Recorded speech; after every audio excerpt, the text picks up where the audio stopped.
1 week remains until the NFL draft, and we are here breaking down all of the rookie prospects you need to know for fantasy football this year. Welcome back into another episode of the Fantasy Football Fellas podcast. I am Lucas Wenzel, as joined, as always, by my two fellow co-hosts, Cameron Lawrence and Tyler Plath.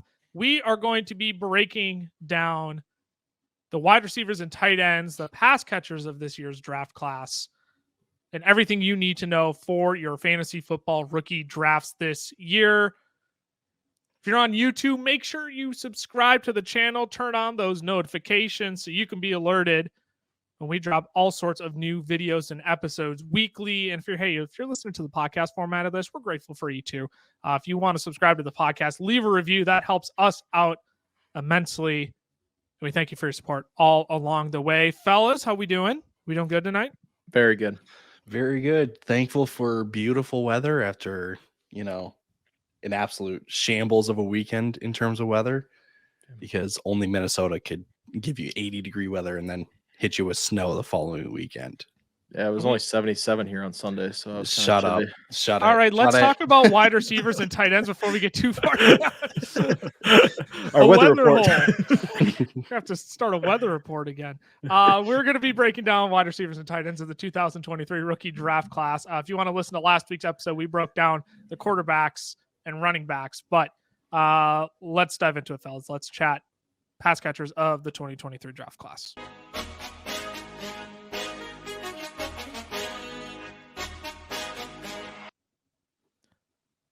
As I said, we broke down quarterbacks and running backs on last week's episode. So if you want to hear us discuss the likes of Bryce Young, Anthony Richardson, Bijan, everybody of the sorts, you can go listen to that episode. But fellas, we are going to be breaking down the wide receivers and tight ends on today's episode. And let's start with the wide receivers because we have a hefty list of wide receivers to get through.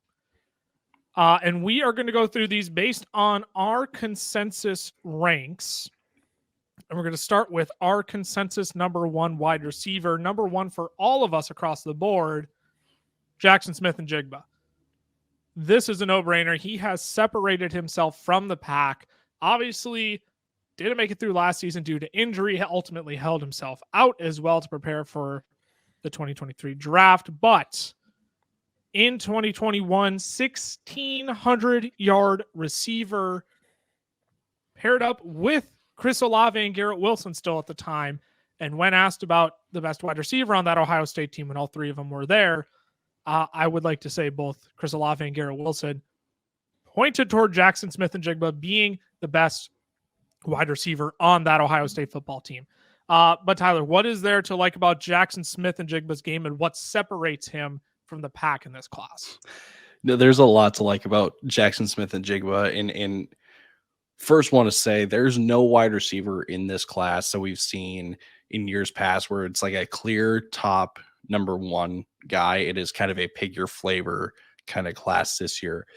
And like, as Lucas said, consensus wide receiver one is Jaxon Smith-Njigba for all of us. 6'1", 196 at weigh-in. He ran a 4.5 40-yard dash at his pro day. He ran a 3.93 shuttle and a 6.573 cone, which is elite and necessary for a guy that thrives off of short area quickness. And he put up a 35-inch vertical, 10-foot, 5-inch broad jump. Jaxon Smith-Njigba, he could be among the league's leaders in receptions within 2, 3, 4 years. He doesn't have great breakaway speed, but he doesn't need that because he's not that kind of wide receiver. He's a possession-based wide receiver who's going to sit in soft spots, go over the middle, and be a quarterback's best friend. He's a skilled route runner, elite short area quickness, as I referenced earlier. And he knows how to attack a defensive back because a defensive back will kind of tip off a weak spot, whether that's playing inside, outside. JSN can expose that, and he will make you pay. An athletic comp that I have put with JSN is CeeDee Lamb. And a lot of people are going to say, well, CeeDee Lamb is way quicker. Check it. CeeDee Lamb is taller by an inch. Speed and explosiveness, though, right? Vertical, broad, 40-yard, nearly identical. So I give CeeDee Lamb an athletic comp, and that's not to say that JSN will become CeeDee Lamb. An athletic comp should just give you the perspective of this is the kind of athlete that you will be drafting if you take this guy. The other thing that people have brought up about JSN over the past like month and a half or so is there's this narrative floating around that like, oh, he's just going to succeed in the slot. Like he can play both, but like he's going to be best in the slot. And JSN was like so quick to like try and defend that of like, no, I can play everywhere. But like, I don't know. We're seeing a lot of elite players just start to dominate from the slot. So I don't know why that's necessarily a bad thing for JSN, but the dude's quick and explosive. I mean, again, he has separated himself as the wide receiver one in this class for nearly everybody.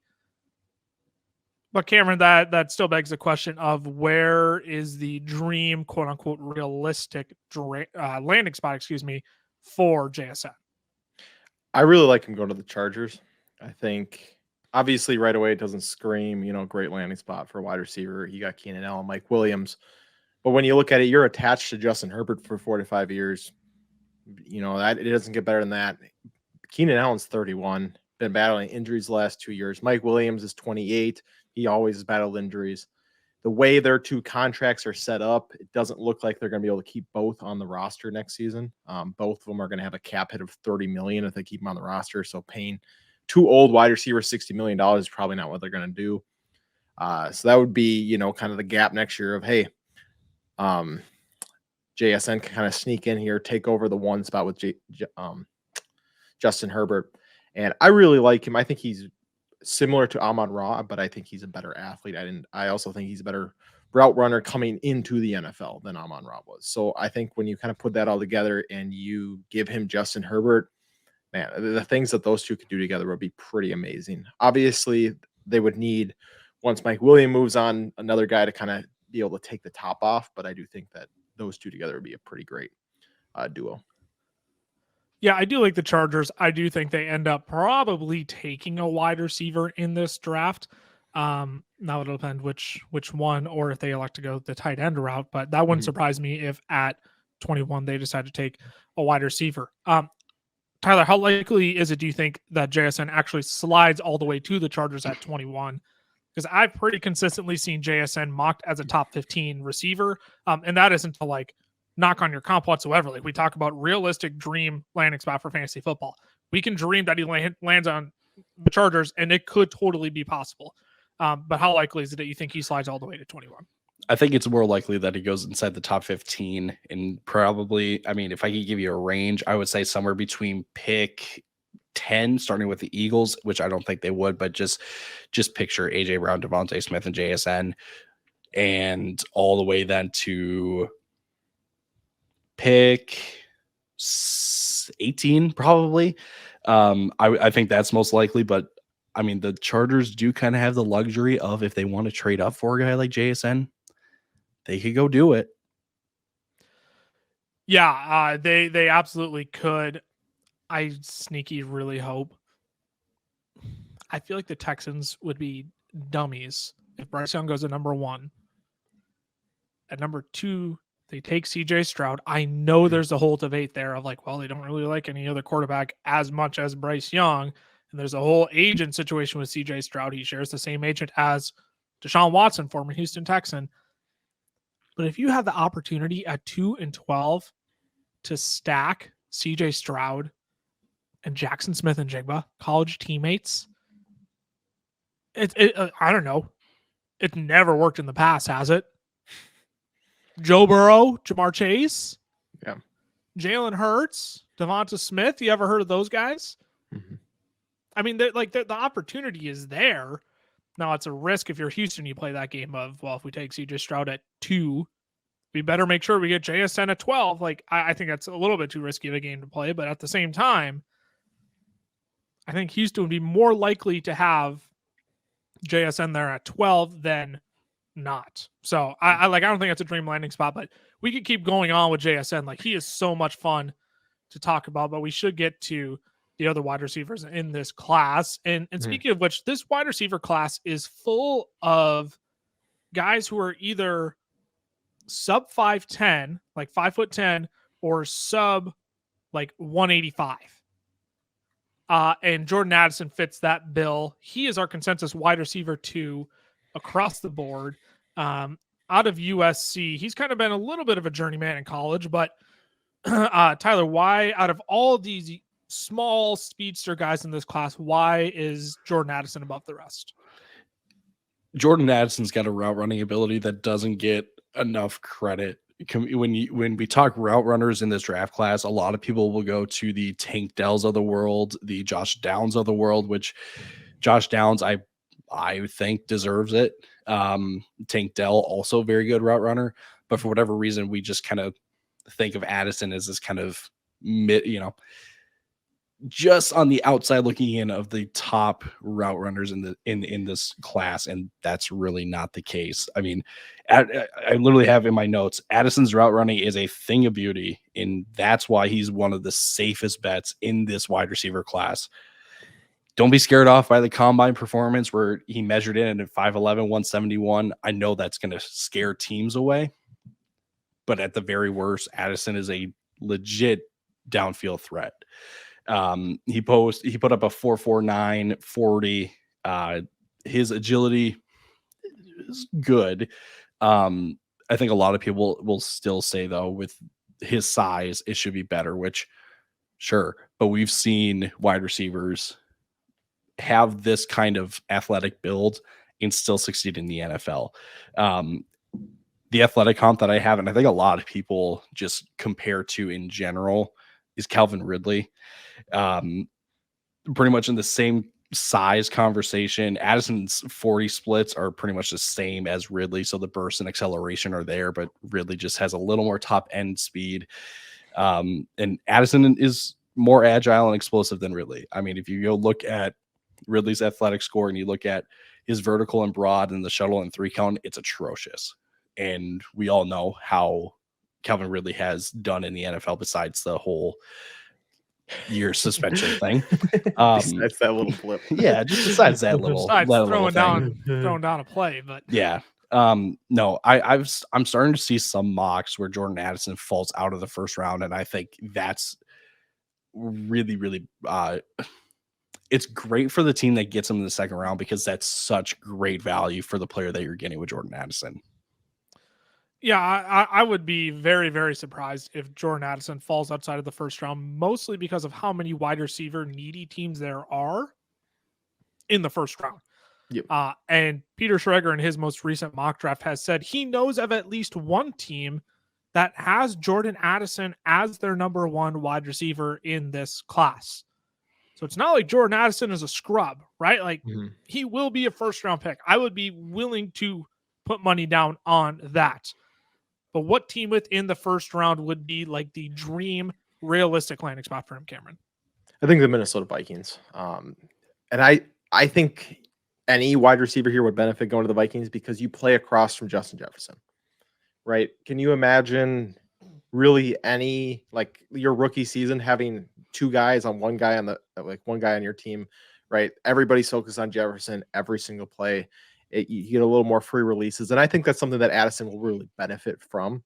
Right. We're talking about his size. You look at Devonta Smith over in Philadelphia, right? He's a smaller guy, weight wise, especially, but he's shown that, hey, just because you're only 170 pounds, you can still do really well in this league. And then you got a guy like AJ Brown on the other side, and that really helps Devonta Smith, get releases, timing's better. And so I think that's something that could really benefit Addison.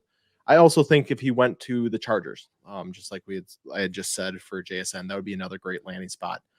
But like Ty said, the odds of him and JSN making it down, they do kind of get thin because you got Eagles, Tennessee, Texans, Jets, Patriots, Packers. That's 10 through 15. All of them could take a wide receiver pretty easily. Every team except for the Eagles needs a wide receiver too. So you just look at that. The odds of them getting there aren't probably the best, but him with Justin Jefferson would be a pretty deadly duo with Kirk this year and then whatever quarterback they decide to go with in the future.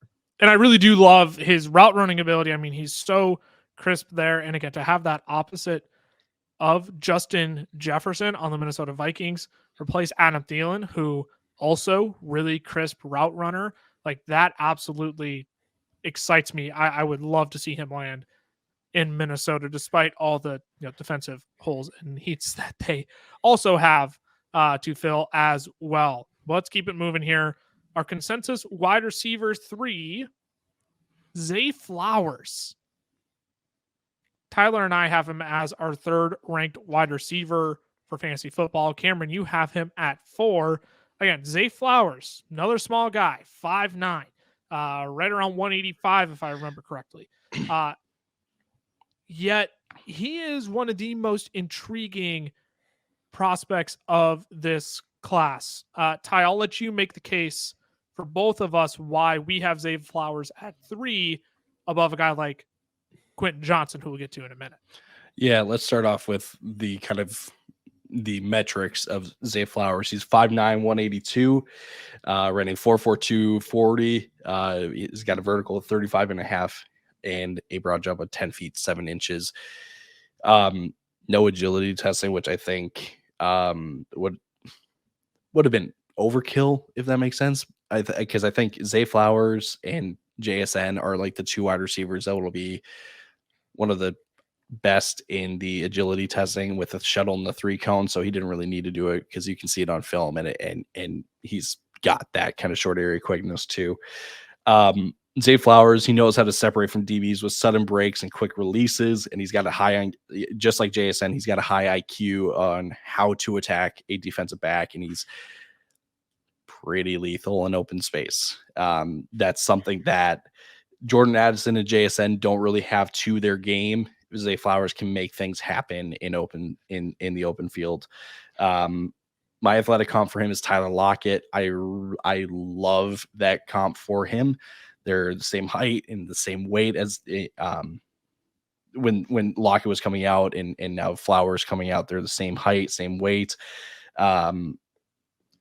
Flowers is 200ths of a second slower than Tyler Lockett, so I'm just going to call that the same. He had faster splits, same verticals, 6 inches longer on the broad jump. You are getting Tyler Lockett with some improved short area quickness in Zay Flowers. Absolutely worth a 1st-round pick. He's going to be a reception machine. Yeah, Zay Flowers, he's been sitting right around that like borderline 3 for me for so long, and I finally got to it. I think it's more about Quentin Johnson, again, who we'll talk about in a minute.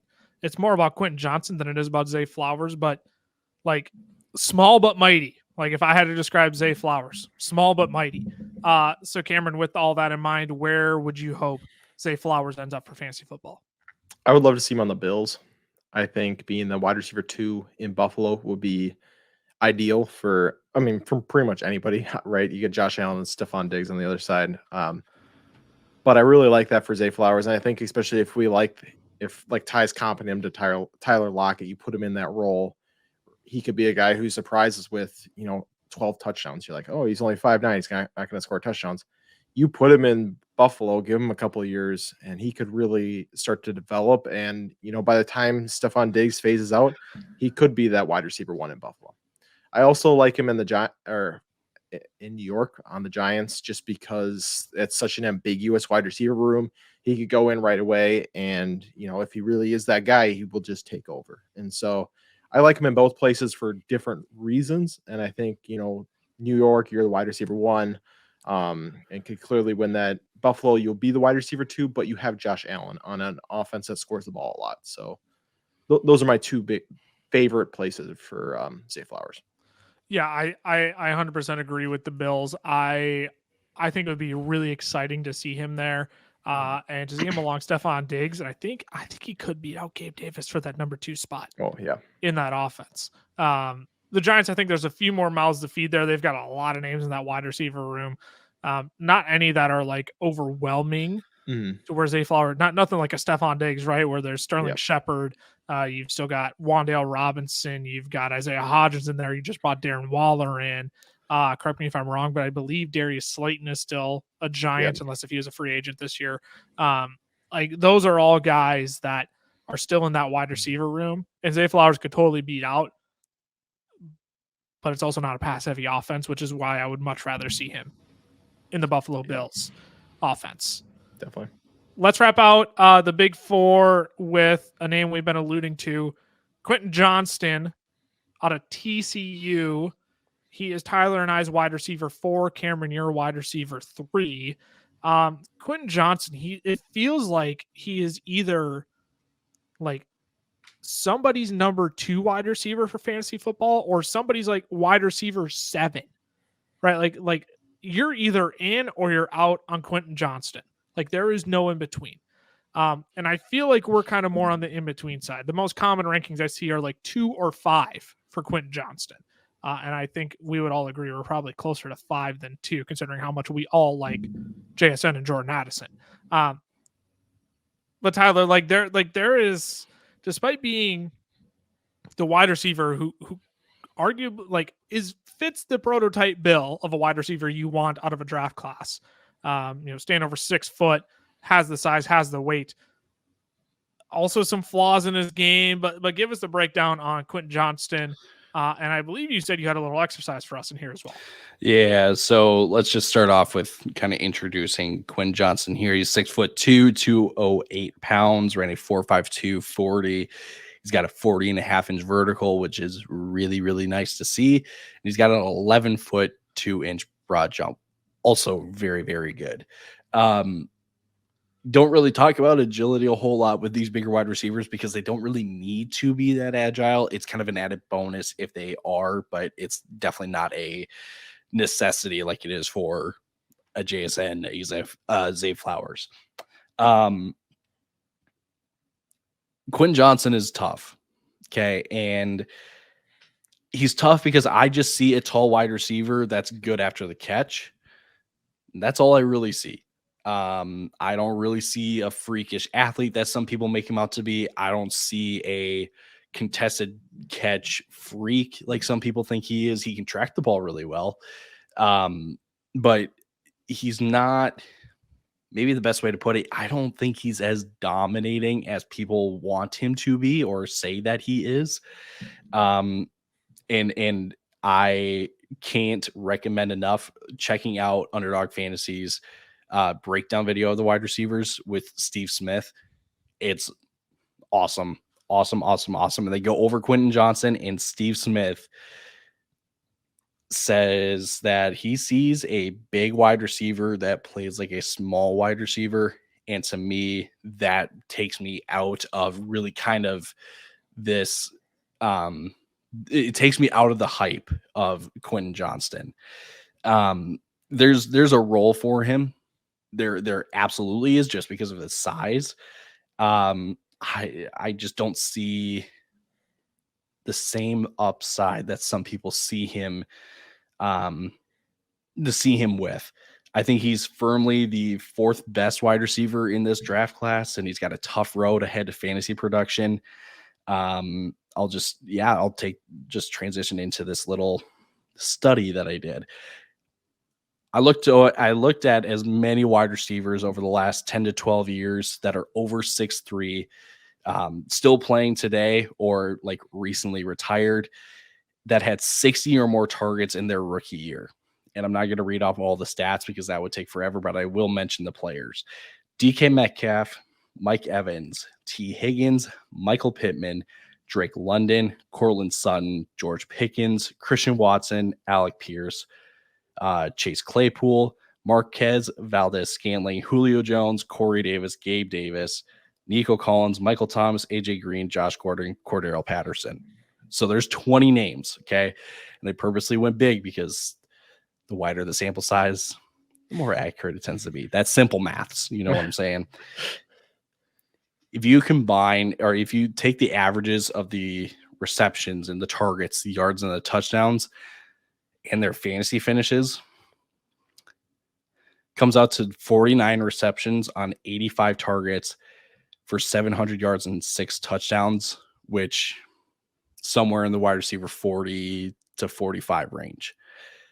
Granted, I mean, there are studs like Julio Jones and DK Metcalf, Mike Evans in their rookie years, but then you have other big wide receivers that did not do so great. Nico Collins, Gabe Davis, Michael Pittman wasn't that great in his first year. And you look at the average who went above, again, Drake London, T. Higgins, Julio Jones, Mike Evans, DK Metcalf, all those guys.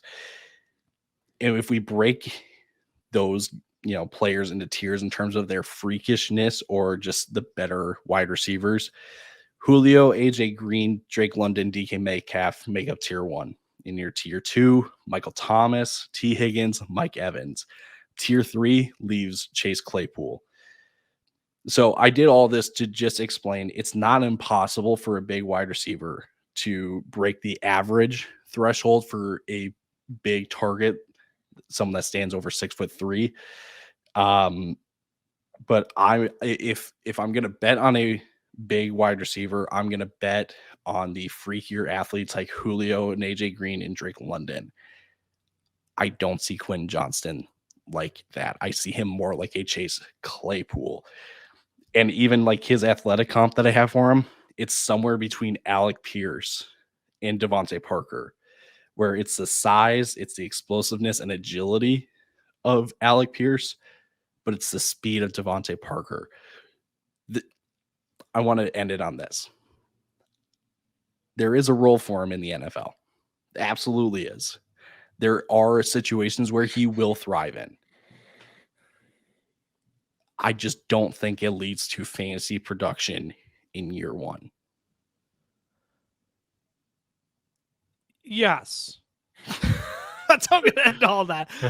But like the thing I keep coming back to with Quentin Johnston is I think like a lot of what you were saying, Ty, is I don't know how much he can do by himself. He might need a quarterback to elevate him to relevance. I don't think he can land on like a wide receiver needy team with a bad quarterback and we can expect him to be productive. He either needs to be force-fed the crap out of the football, where he's the only wide receiver on the team to see fantasy production, or he needs to be attached to an elite quarterback to make sure he can get touches in space, where he can rack up yards, rack up receptions from an elite quarterback. Which, Cameron, I think kind of plays into your 2 landing spots. And I'll let you describe where you would like to see Quentin Johnston end up. Yeah, I think too, just going back to everything I heard from Ty right there, is the difference between 6'3" guys is their ability to high point the ball and contested catches, right? The guys who succeeded, Julio, DK, Mike Evans, T. Higgins, they are some of the best high pointing, contested catch guys we've ever seen. And the only guy I think that's not quite as great at high pointing the ball, who was really good over 6'3", is Michael Thomas, who is one of the best route runners we've seen in the NFL. And he was attached to Drew Brees. So I think that's what it's going to take for Quentin Johnston to be super successful is, can he grow into high pointing the ball? Otherwise, he's just going to be like Chase Claypool, right? Yep. Where we're like, oh, Claypool's great. He's got an amazing 40. He can jump really high. But if you don't go up and get the ball, it doesn't matter. But with that being said, like Lucas alluded to, I really like him going to the Kansas City Chiefs, because I think if there's anywhere you're going to succeed, there's anywhere you can be the wide receiver 1 and, have a great quarterback connected to you, it's Kansas City. They don't have that wide receiver 1 right now, right? They got a bunch of gadget guys. They got Kadarius Toney, they got Sky Moore, but they don't have. Okay. They have Travis Kelce. Let me say that first, right? Obviously, at the wide receiver position, right? He's now, tight end. He's their best pass catcher. But if he's going to go anywhere and be connected to a great quarterback, that would be the spot, as the prototypical X receiver.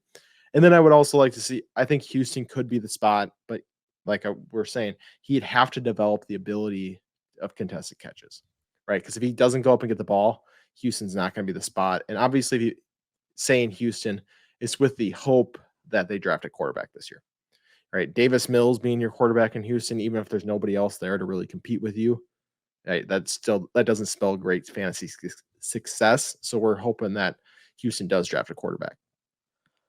Yeah, it feels like Quentin Johnson is that guy at the end of the first round at pick 31 to the Chiefs, where everybody's like, "How did we let this happen?" And then you realize like, oh, because Quentin Johnston literally does not fit anywhere else and probably needs an elite presence to succeed at the next level. Yeah. And yeah. one more thing. I just think he's either going to be great or he's going to just be another MVS on this team.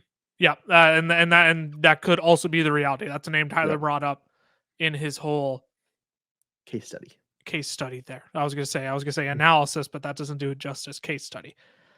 Let's take a quick break and we'll discuss a few more wide receivers, but then we'll move into the tight ends to wrap out the episode.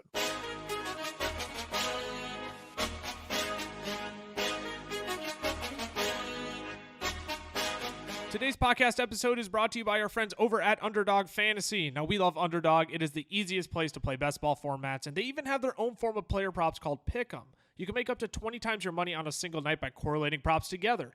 2 picks will triple your money, 3 will 6 times it, 4 will 10 times it, and 5 plays that all hit will multiply your entry by 20. You can even place insurance on your picks too, so if only 4 of your 5 props hit, you still get 10 times your entry. And if you use our code FELLAS when signing up, Underdog is going to double your first deposit up to $100.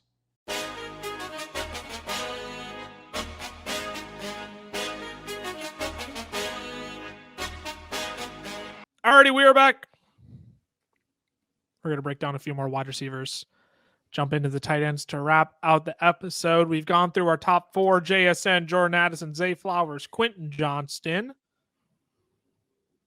Our wide receiver 5 for fantasy drafts this year. Shocker to me. I'm really curious to hear your guys' case on this. Josh Downs is our wide receiver 5. I have him at wide receiver 7. Cameron, you have him at 5. Tyler, you have him all the way up at 4, ahead of Quentin Johnston. I'm going to need you to explain yourself to me and make me a Josh Downs believer, because to me, he's just a little guy, another little guy in this draft. And like, there are things to like about his tape. Do not get me wrong. I think he will probably be a top 5 wide receiver drafted.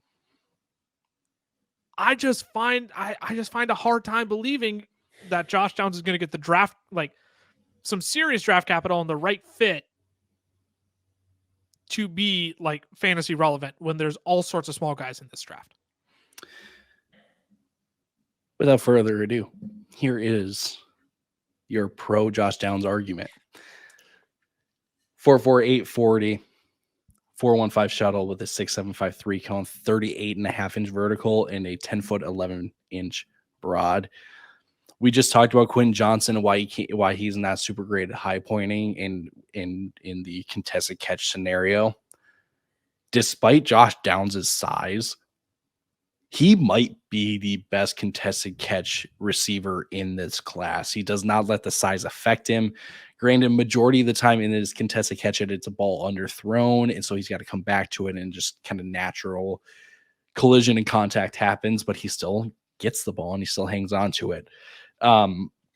Josh Downs probably is my favorite route runner in this class. I know I spoke highly of Addison. There's the Tank Dells of the world. But Josh Downs is smooth and he's so refined. He's got great body control. He's got footwork that's going to lose defenders. Like, there are several clips of him losing defenders because he's able to drop the hips and just burst out. He's going to find soft spots in the defense. His athletic comp, Wan'Dale Robinson. Size, speed, agility, it's all relatively the same. Downs is more explosive. I think Josh Downs, and I'm gonna take Cam's favorite landing spot segment here just for myself. He's gonna say something, but I love the Panthers for Josh Downs. You give the Panthers Bryce Young, you put Josh Downs in that offense in the second round. Josh Downs could be an absolute reception machine. You pair him up then with Adam Thielen, DJ Chark, who Chark can be a downfield threat. Thielen's going to be the guy intermediate to short. Downs can also go deep and can play short. Josh Downs on Carolina with Bryce Young would be something to behold, in my opinion. So I love Josh Downs, and I think part of my ranking is the scenario that he does get draft capital, because I think he should. We'll see if that happens, but again, Josh Downs, smooth operator, one of the smoothest and refined receivers in this class. Yep. So after Ty stole your segment there a little bit, Cameron, do you agree with his sentiment, but also where would you like to see Josh Downs end up? Yeah, I agree. The Panthers would be great. I think he's going to be a reception merchant wherever he goes, right? 197 receptions, I think, over the last 2 years, which is pretty crazy for college ball. And so I think that's why I have him higher, is just I think he's going to get a lot of receptions, and we're talking PPR, half PPR, really benefits. I think he goes to the Patriots, and we know what Bill does with short, quick slot wide receivers. And, if Mac Jones is still that quarterback, he's not a guy who's going to really get it done down the field. He's a guy who's kind of got to get it out quick if he's going to succeed. And I think Downs could really benefit from that. Tyquan Thornton, you're done. Get out of town. He never really started. That's true. He struggled to take off this year. He got involved tail end of last season, played at least 75% of the snaps in 7 of the final 8 games of the season. There's your homework. Oh, no, that was Trey McBride. 5 of the last. That was Trey McBride. Unbelievable. I was doing homework for another video today. At any rate, I won't gripe with that too much, because the other guy I would like, Josh Downs and Marvin Mims are the 2 guys that I'm like flip-flopping back and forth on constantly in my rankings. I can't decide which one I actually like more. But in our rankings, in between those 2, we have Jalen Hyatt. So wide receiver 6, I have him at 5. Cameron and Tyler have him at 6. Look, like everyone's saying, he's a one-trick pony. That's why he's 5 in my rankings and not busting into the top 4. But he's also good enough to avoid being outside of the top 10 wide receivers of this class. Like I've seen some people rank him out, which is just absurd to me. Look, he's a one-trick pony, but because he's a one-trick pony, there is a role for him in the NFL. Somebody wants the speedster on the outside who can go get you one, like a Deshaun Jackson. There will always be a role for Deshaun Jackson in the NFL. There will always be a role for Jalen Hyatt in the NFL. But Ty, is there anything else to like about his game outside of being the speedster on the outside?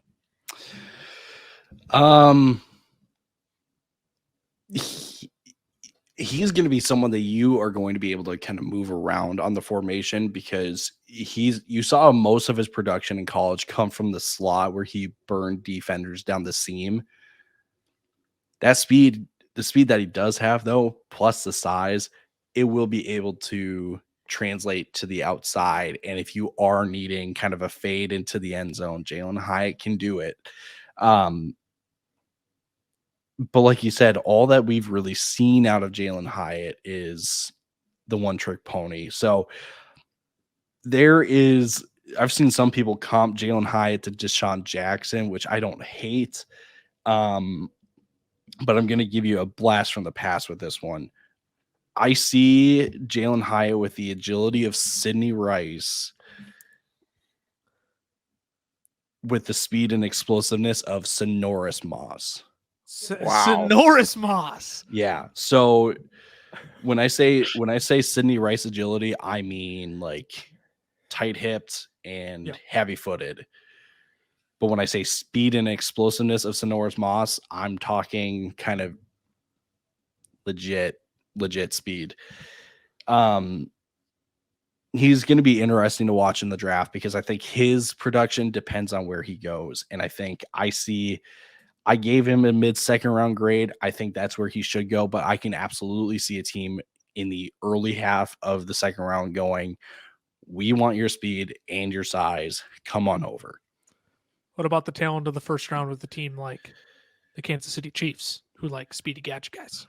I could see the Chiefs just because they have the luxury to kind of make that pick. But I think if you look at kind of these, if you look at the vertical threats in this draft class, and like we mentioned, Quentin Johnson, like if he's there, I'm going to take Quentin Johnson over Jalen Hyatt, because I think Johnson has just a little bit more to his game than Jalen Hyatt. But again, that being said, the Chiefs do have the luxury of taking someone like Jalen Hyatt because he is a downfield threat and they like their downfield threats. Right. Yeah. And he is just, as you were saying that, he came to my mind of like, oh, would the Chiefs be silly enough to go ahead and draft Jalen Hyatt over a Quentin Johnson? I mean, they did with CEH over Jonathan Taylor, DeAndre Swift, everything of the sorts, right? Like, I wouldn't surprise me if they do that here.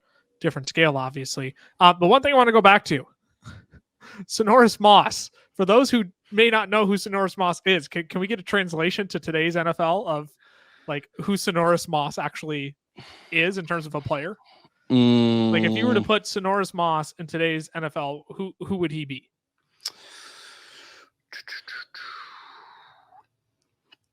That's tough. That is tough. Let me do some digging here. You do some digging, and Cameron will tell us his favorite landing spots for Jalen Hyatt. I really would like to see him go to New York Jets. I think him paired with Garrett Wilson would be really interesting. The Jets got 2 second-round picks back-to-back towards the middle. It's the equivalent of the, I think, 13th and 14th pick in the second round. And I just really think that him and Garrett Wilson together could do some real damage. And like I've said before, with Justin Jefferson, just having a good wide receiver next to you can help, especially a guy like Jalen Hyatt, because I don't think he's going to be a number one in an offense. So I would like to see him on the New York Jets. Interesting, even though they just traded for Elijah Moore. Granted, not a speed guy, but they traded Elijah Moore. Oh, excuse me. Yeah, I would. Yep. Correct. Sorry. That is my apology. I'm like, wait, why does this not make sense in my head that I'm about to bring up Elijah Moore? And that's because they traded away Elijah Moore. Thank you. I'm like, wait, why? That doesn't make sense. Tyler Sonoris Moss. Well, the name that I'm about to say is going to get the biggest reaction out of people. So I please ask for the reaction to be delayed a little bit because I need to explain. Sonoris Moss, 5'8", 185. You know someone else that is 5'8", 5'9", 185 that jumped out of the gym and who had like an okay broad jump? Tyreek Hill. Yeah. Ooh. And everyone's going to say, whoa. Tyreek Hill, he's a top 5 wide receiver. Yes, Tyreek Hill is one of one because of his speed. But if you look at some of the other intangibles and some of the other kind of athletic traits that Sonoris Moss has, it's very comparable to Tyreek Hill. Right. So if you're looking at purely athleticism, not necessarily the talent of the player, but the athleticism, the speed, think of Tyreek Hill, but just obviously not as good. That should be fairly obvious. But again, in today's day and age, people are going to get upset with that. All right, let's keep it moving here. The other name I wanted to talk about was Marvin Mims because he is our wide receiver 7. I have him at 6. You both have him at 7. Again, I keep going back and forth on him and Josh Downs. You might have talked me into flipping those two, but like for me, you could flip a coin between those two, and I think they'll both be just fine. But again, these are all small guys who are underweight, quote unquote, for the prototype wide receiver that you would like to see coming out of the draft. This draft is just sprinkled with them. I should say this draft is just loaded with them, with the occasional sprinkle of these more big body guys, the Jonathan Mingos, the Cedric Tillmans, who wrap out our top 10. Tyler, I know you really like Jonathan Mingo. He's starting to creep up my draft board as well. And I think for me, it's really going to come down to where do these guys like Josh Downs, Marvin Mims, Jonathan Mingo, Cedric Tillman, even Jalen Hyatt, even like where are these guys drafted and what draft capital do they possess? Because if any of them go in the first round, I am much more inclined to take one ahead of the other. But I don't think any of these guys are going to be drafted first round. I think they'll be not lucky. I think most of them will slide into the second round. A few might even fall into the third round. But out of those, I know you like Jonathan Mingo the most, and why is that? In a draft class that is very depleted of bigger wide receivers, I mean, the big 3 wide receivers, Mingo, Cedric Tillman, and Quinn Johnston. I mean, Jalen Hyatt is kind of the middle ground between these taller and shorter wide receivers. So Hyatt is not included in this. But Mingo can line up anywhere. You can put him in the slot. You can put him outside. He's great after the catch, very much like a former Ole Miss wide receiver named AJ Brown. He tracks the ball well in the air. He's got, again, great size, and he moves well at his size. Please hear me when I say that he's not AJ Brown. Right. Athletic comp. If you haven't heard that phrase from Tyler enough in this episode, athletic comp. Which, and I will just step on my soapbox here for a second. Please start using athletic comps more than pro comps, because the athletic comps should give you the idea of the athlete that you're drafting. Pro comps are always a miss. Every once in a while, you'll get the hit. They're almost always a miss. The athletic just gives you perspective and context as to who you are talking about. So when I say that Jonathan Mingo and AJ Brown are similar, I'm not saying that Mingo will be as good as AJ Brown, because AJ Brown was a better route runner. And Mingo has a ways to go with his route running, but the builds are there, and we've seen that it can translate. Yeah, I do like Jonathan Mingo. Like Peter Schrager in his most recent mock draft, New Orleans, picked 29 in the first round. That surprised me. But I seriously wonder if some of these big body guys end up creeping up ahead of the Josh Downs and Marvin Mims, because they're just so much harder to find in this draft. And you can go out and get a Josh Downs, a Marvin Mims. I mean, it's just littered with smaller guys in this class. You can go out and get one of those guys later if you want to. So it wouldn't surprise me if Cedric Tillman, Jonathan Mingo, even a guy like Puka Nacua, if he starts to creep up draft boards a little bit just because of size, that'll be something to watch on draft night. Let's wrap out the episode, though, now, as we've got about 10, 12 minutes left here with the tight end position. I don't want to spend too much time discussing this. I will say, this tight end class is far more talented than the wide receiver class this year. This tight end class is very, very good. So even though there are fewer names, we're only going to talk about 4. The range of outcomes for these guys is incredibly high. They all could be like starters in the NFL at some point in their career. Now, whether that produces fantasy points is yet to be seen, but I certainly like to think at least 2 of these guys have a chance at being fantasy relevant. And let's start with our consensus tight end 1, Michael Mayer out of Notre Dame. Cameron and I have him at number 1. Tyler, you have him at number 2. I mean, when it comes down to it, I'm going to want to see where these guys end up, because it's really going to come down to fit and the offense for me. I just like the pure game of Michael Mayer more than Dalton Kincaid. Not that Dalton Kincaid has an incomplete game, but I think I know where you're going to go, why he's your number 1 wide receiver for fantasy football, Ty, but I'll let you explain that here in a minute. But Michael Mayer, what is there to like about his game? Because he was long touted as the tight end 1 in this class for some time, but now Kincaid has really started to potentially even take that away from him.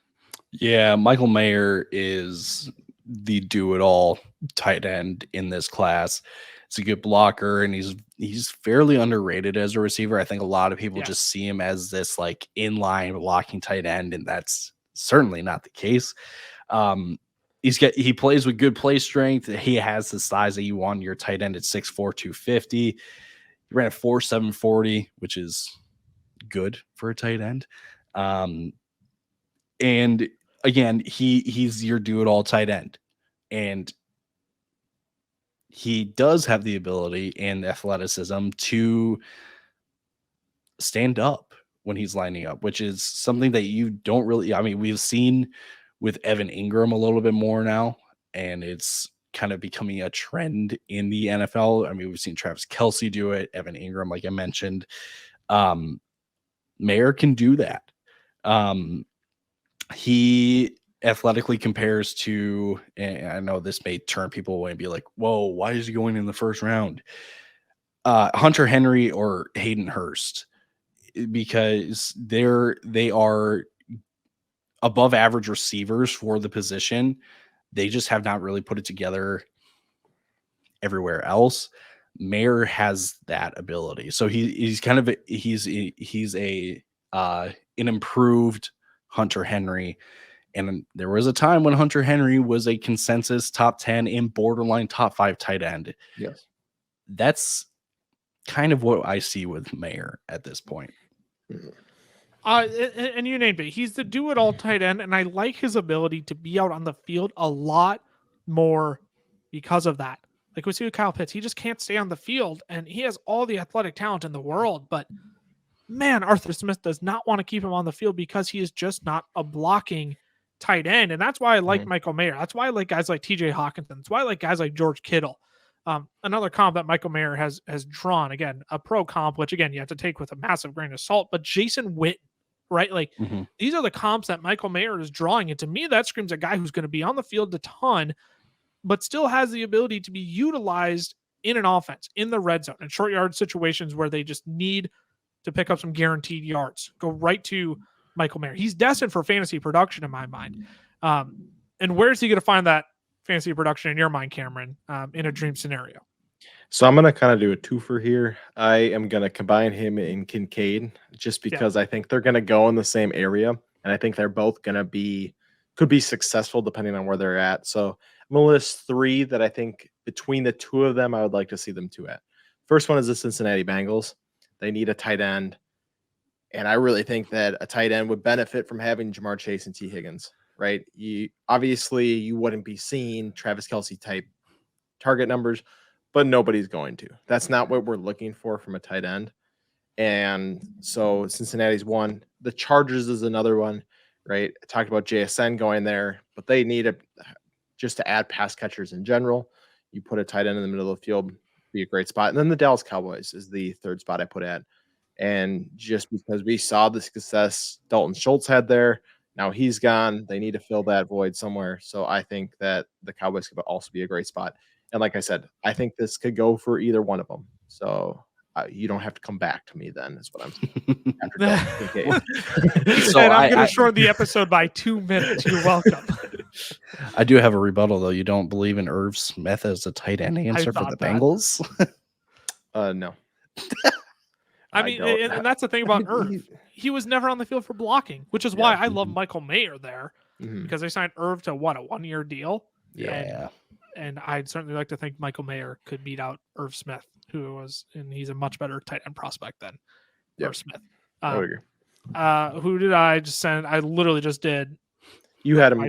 You had Mayer going to the Bengals. I did. Yeah, I had Mayer going to the Kincaid Bengals. To the Chargers. There you go. The Chargers. Thank you. I was just trying to find Kincaid. Yeah. So I'm like, I literally, those are the 2 places I would love to see those 2. So let's just move it on to Kincaid. Ty, he's your tight end 1. Is this, and this is for fantasy, you have in tight end 1. Is this true for your NFL draft prospects as well? Let's start with that, and then I'll come back to you with another question. See, that's a good question. You could ask me this tomorrow, and I could come back to you and say, I think Kincaid is tight end 1. Sure. I think the safe answer is they are both 1A. No, one is 1A, one is 1B. They are both first round tight ends. They are both worthwhile your selection. They won't. I mean, it's been thrown around that there's only like 18, 19 like true first round talents in this draft class. Both of them are in that 18. It's just because the tight end is just not as valuable as other positions in the league. They won't go in the top 18. But like I said, you could ask me tomorrow and I could say Kincaid is my tight end 1. You could ask me the day after and I could say Mayer is my tight end 1. They are truly 1A, 1B. So what makes Kincaid your tight end 1 in fantasy football? I think I know where you're going with this, but what makes him your tight end 1 over Mayer in fantasy football? It's just a receiving ability in general, but more specifically, I think Kincaid can be much more of a red zone threat than Michael Mayer. Because I think if a team gets down into the red zone, I think they may be more inclined to use Mayer as a blocker versus if they get into the red zone, they like Kincaid as a receiving option. And that, again, that's the theme between these two is Kincaid is a receiver and Mayer is the blocker, which isn't entirely true because Kincaid is also, it's a work in progress in the blocking, but it's at least serviceable.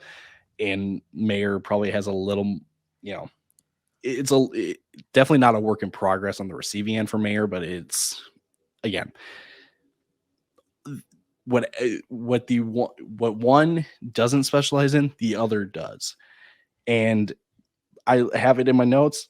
If Mayer is a George Kittle of sorts, Kincaid is a Travis Kelce of sorts. And I'm not saying that they will be those kind of players. That's just the archetype that you were seeing in these two tight ends. And there's not a great comp for Kincaid because he's not done like anything in the draft process because he's recovering from an injury. But like the Chargers would be an awesome landing spot because that gives them another red zone threat that teams don't just need to bear down on Mike Williams when they're throwing it. And it makes the defense respect them even more. Yeah, I think Kincaid to the Chargers makes the most sense. And I think you nailed it right on the head is why people like Kincaid over Mayer in fantasy drafts is because that receiving ability and his yak ability, especially, though I don't think that's removed from Michael Mayer's game. I actually think it's slightly underrated part of his game. Mm-hmm. Let's wrap it up. We have two more names here. Can I just do us a favor and just explain why we have Darnell Washington as our tight end 4? Can we just say it's because a lack of production at Georgia? Can we just chalk it up to that? Like he's freaky. Okay. He's massive. He's a unicorn at the position. There's a lot to like about him. Massive blocker. Like teams are going to totally utilize Darnell Washington as like a fifth, sixth offensive lineman, right? Like they're going to utilize Darnell Washington in the run game.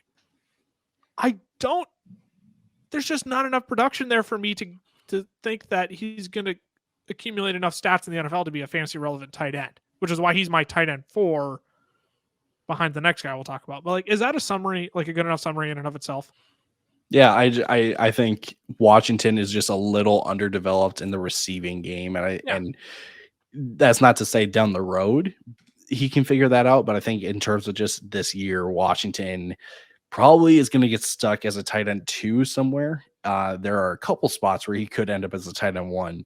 But if that's the case, I think a team would want to utilize him more as a blocker than putting on a full receiving workload on him. Yeah. I just think we look at like George Kittle, most would say the best blocking tight end in the NFL. And he frustrates us because he doesn't get enough, receptions, targets. And he's probably also the best, route running receiving tight end in the NFL from a skill perspective. Right. And he's still not getting the targets we want despite, because of the blocking. And so Darnell Washington is going to be a great blocker. So he's not going to be running nearly as many routes as you want in the first place. And then you add on top, like Ty said, he's not a developed route runner on top of that. So I think that is why you push him down. Yeah. And if the Cincinnati Bengals don't take a Michael Mayer in the first round, I would not be surprised if they somehow wind up with Darnell Washington in the second round. You got the speedy receiver and Irv Smith, speedy relative. You got Irv Smith, the receiver, on a 1-year deal, and then you bring in Darnell Washington for your 2 tight end sets as a massive blocker and an option in the passing game. But let's talk about Sam Laporta out of Iowa. He is our consensus tight end 3 across the board. Ty, give us the quick synopsis, the quick summary on Sam Laporta and what there is to like about his game and why he's our tight end 3 for fantasy. Yeah, he is more like Kincaid than he is to Michael Mayer. He's not as good of a receiver as Kincaid is, but it's still serviceable. He was the leading receiver for Iowa the past 2 seasons, and he totaled 111 receptions over the past 2 years. Like I said, he's serviceable right now in the receiving game and in the blocking game, and he has the potential to grow in those phases. But at the moment, he is definitely kind of the start of the tight ends that will likely be drafted into a situation where they're the tight end 2 behind somebody else. Yeah, 100% agree. Outside of Mayer and Kincaid, I'm not too excited about these other tight ends in your rookie drafts. I wouldn't worry about unless the Sam Laporta lands in one of the dream spots, right? In Dallas, in Cincinnati, in LA. Then I might get a little bit more excited, but I would be far more excited if Michael Mayer and Dalton Kincaid landed in those 2 spots ahead of Sam Laporta. Anything we want to add before we wrap out the episode about these pass catchers? I think just a general thought is, there are some guys that we didn't talk about You know, there are the Charlie Joneses, the Cedric Tillmans. We didn't go at great depth into Marvin Mims. And then there are other, I mean, A.T. Perry, Keishon Boutte, Tank Dell, Michael Wilson, right? There are other receivers we didn't talk about that may become fantasy relevant down the road. But in terms of this year, this wide receiver class is kind of a step back from what we've seen. So don't expect a whole lot of production, but there is still talent here, most definitely. Yeah, that'll be my final thought as well, is let's not make this wide receiver class something it isn't. Let's not make them out to be better than they actually are. That's not to rip on this wide receiver class. But let's be real. Not every wide receiver class is going to have 2 to 3 top prospects, 4 prospects that we all love last year, where it was Drake London, Treylon Burks, Jameson Williams, Chris Olave, Garrett, like all those guys. Like, we're not going to have 5 prospects that we all, Jahan Dotson, who also went inside the top 12. We're not going to have this every year. That's just a reality. We're not going to have this every year. So, with that being said, let's sign off. Thanks for tuning in to another episode of the Fantasy Football Fellas podcast. For the NFL draft, for next week's episode, we are going live during the NFL draft. We will be going live at 7 p.m. We will be live on YouTube. We will be live on Twitter. We will be live on TikTok. We're going to be live all over the place. Whatever social media you have, we'll probably be live on it. That's not true. But we will be live for the entire NFL draft. We're going to have a little competition between the fellas of who can have the most accurate mock draft. Tyler took home the cake last year. I am looking forward to taking the trophy back from him this year. But we will be live for the entire first round of the NFL draft from 7 p.m. till whenever the heck the first round gets over. We're going to be giving you all of our live reactions, all of our live thoughts and analysis on each pick, especially for fantasy football as well. We'll hone in on some of those guys. There are some talents that could be going in the first round that are very exciting. We will give you all of our thoughts and react in real time. So put it on your calendar, 7 p.m. next Thursday, April 27th. We will see you live on YouTube, Twitter, and TikTok. With that being said, 3 Stooges being dudes, all 3 of us back on the pod. It's great to have all 3 of us back on the pod. We will see you all next week as we go live for the NFL draft. See you then. Deuces. Deuces.